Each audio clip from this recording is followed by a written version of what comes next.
Hey everybody, welcome back to Legendary Language Learner.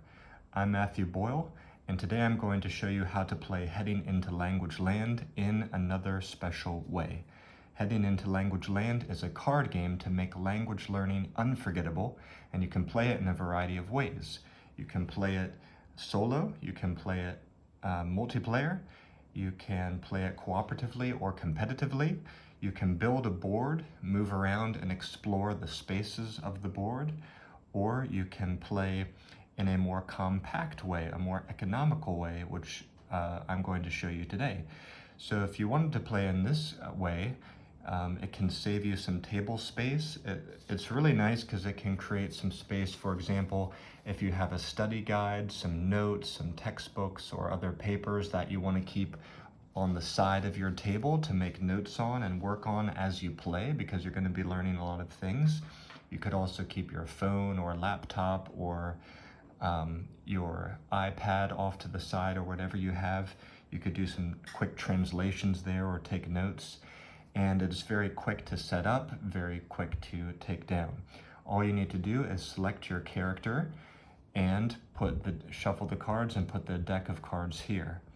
You don't really even need to keep track of points. You could just use it purely to learn and not worry about points. But I often like to put out a little counter dice just to keep track of how well I'm doing or how poorly I'm doing. So in this game, you can set a winning points level. Could be 5, 7, 10, whatever.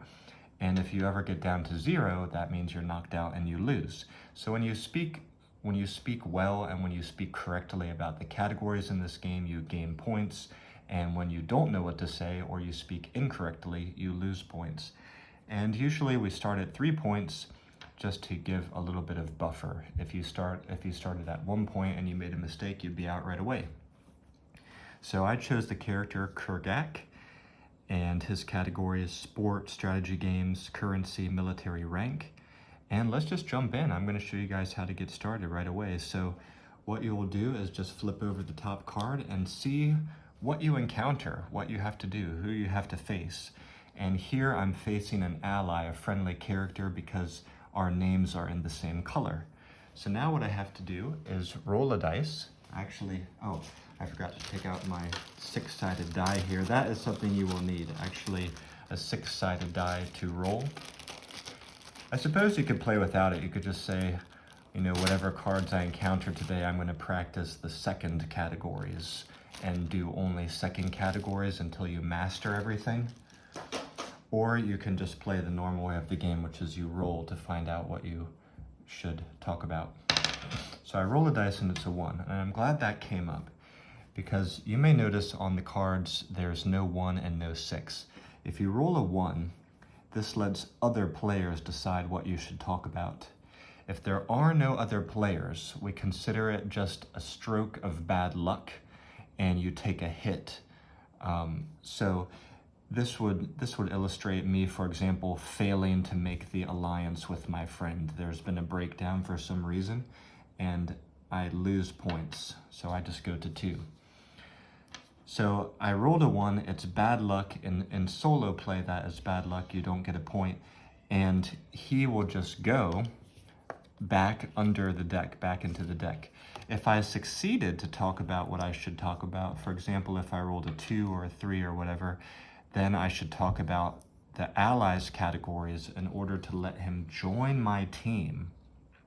And that is very useful, because the more allies and pickups you have on your team, the more choices you have for what to speak about when you go into battle. But let's follow the dice. I got a 1, it's bad luck, I took a hit. I'm down, and now we just go to the next card. Okay, the next card is a pickup. So to pick something up, just like to acquire an ally, you have to speak about the categories on that card, the ally card or the pickup card. Let's see what I'll have to speak about. 5, a battle. So in this case, I should say a famous battle. Now, I don't know any battles, I don't know the names of any battles in Mandarin, which is my... Oh, well, I guess I know the name of a war, World War I, but I don't know the name of specific battles. So that's something I'm gonna have to look up. I'm gonna make a note here that I want to research a famous battle in Mandarin. Maybe I can find something, a famous battle that actually happened in China. So that would be very relevant to my life here. Okay, so I failed here as well. I'm not looking too good. I'm not looking too hot. So I lose a point and I lose the chance to get this pickup. It goes back in. Okay, now the next card. So this is another ally. Let's see what we can do. 3, a school supply. So I have to name something that I would use for school or something that I need for school. I'll say 书包, which is a book bag. So now I can take this ally onto my team. And I gain a point. Shouldn't forget that. Remember, if you ever get down to 0 points, you lose. You're knocked out. Okay, here we have an enemy. Again, we know it's an enemy because the color of their name is different from my character's names. So in this game, you can be any character you want to anytime. I could choose to be this guy at the start of the game if I wanted to. When you encounter characters with the same color name, they're allies. Different color name, that's enemies. So to attack an enemy, you will refer to the categories on any of your team cards. You may have characters here, you may also have pickups here, like that sword we saw earlier. So I roll the dice. It's a 1. Oh no, that's bad luck again. That means the troll beats me. So I'm down to 1 again. But let's say I rolled, I don't know, a 4. Then I would look at my team, my allies, and I could speak about currency, which is number 4 on Kurgak, or I could speak about a superhero power, which is number 4 on the word wizard. For example, X-ray vision or invisibility, or I don't know, moving faster than the speed of light, flying, things like that. So I could refer to 4 on either one of these cards. If you ever roll a 6, you can look at any category that you want. Okay, so the troll wins this round. Let's move on. This is a location. So typically during this game, locations are a place where you can enter and get special benefits. So some of the benefits of the locations might not really work so well in solo. They might, but maybe not. But anyways, we can imagine that I'm going into the location with my team. And to do that, I should refer to the word categories on the location card. Okay, let's see what I need to speak about. Hopefully it's not a 1. Okay, it's a 3. A book. I should say the name of a book. Well, I've often said 小王子 when I make these videos, which is The Little Prince. That's a very popular book in China. It's a book actually the Chinese people introduced me to because it's very popular here. But I think it's actually a French book written by a Frenchman. But I'll say something new today, which is another favorite book of mine, the Lao Tzu in Chinese, also known as the Tao Te Ching. The Lao Tzu is a book of Taoist philosophy. Okay, so I succeed to enter the location. Now there's a benefit here. It says when you enter this location, you may cycle one of your pickups and gain 1 life point, 1 LP. So I don't have any pickups, but imagine I had that sword earlier. Then what I could do is I could choose to put the sword back into here and raise my life. So it's kind of like I'm selling my armaments, I'm selling my weapons. That would actually be really helpful for me right now because my life is really low, but I don't have any pickups to give. I don't have any pickups to sell. So we're continuing on. I would love to try to get another win here before I end the video. Okay, it's another ally, same color names.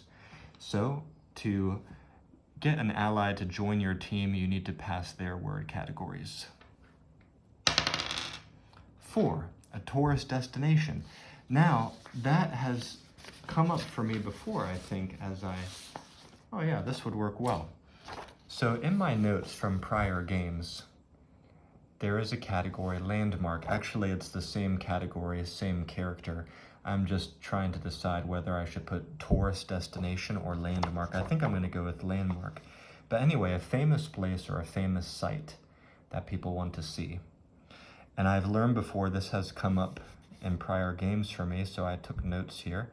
张家界国家森林公园. So that is a famous park in China. Now you can see I should just take a moment to speak about this study guide. This study guide will come with the game. You can print it out and write on it, or you can just open it as a document in your computer, PDF document. Everything will be linked so you can learn what all the word categories mean and also learn some really interesting examples of the word categories. But everything will be linked out to definitions, so you can really learn a lot of interesting words and learn a lot of things about languages, about language in general during this game. I've put a lot of work into that study guide to come up with some interesting examples and categories. Okay, so I successfully passed the number 4 category here, and this guy will join my team. So now I have 3 characters on my team. Imagine if I faced another enemy, I would roll a dice and I could refer to any word categories across my team. If I rolled a 3, I could speak about instruments, strategy games, or school supplies. It's up to me. So as your team grows in strength with allies or with pickups, you have a lot more options for what you can talk about. And this is how the game functions when you play with other people and when you play with the board. The only difference is you can move around and actually face the other players in battle. You can have a showdown. But this way, as you can see, it saves space. If you're sitting at a normal sized table or desk, the cards can be right here. And you can even put your team just like this. You need very little space. You can keep your notes right here. You know, they fit nicely right next to you. If you didn't really want to roll a dice and have the dice maybe get away from you, then you could just use a dice app on your phone, or you could just say, I'm always going to practice the number 2 categories no matter what, and just leave out the random chance of the dice roll. And you don't even have to keep track of points. You could just try your best and keep going and keep going and keep going and just play as long as you like. Learn as much as you can. Take as much notes as you can. But it can be nice to have a cutoff point, either with a points, like a winning point limit, like 5, 7, or 10, or even a turn limit. You could say, I'm going to play 10 turns and let the game be 10 or 15 minutes, and then it's over. You know, and maybe start a fresh game or study your language in another way. This can be really great to spice up study sessions. Okay, but that's it for today's game. Take a look at the links in this video and down below. Check out the Heading into Language Land playlist that's on the channel. I've already made a lot of videos about it. You can even see videos with artists where I interview them and talk about how they helped me to make the amazing artwork for this game.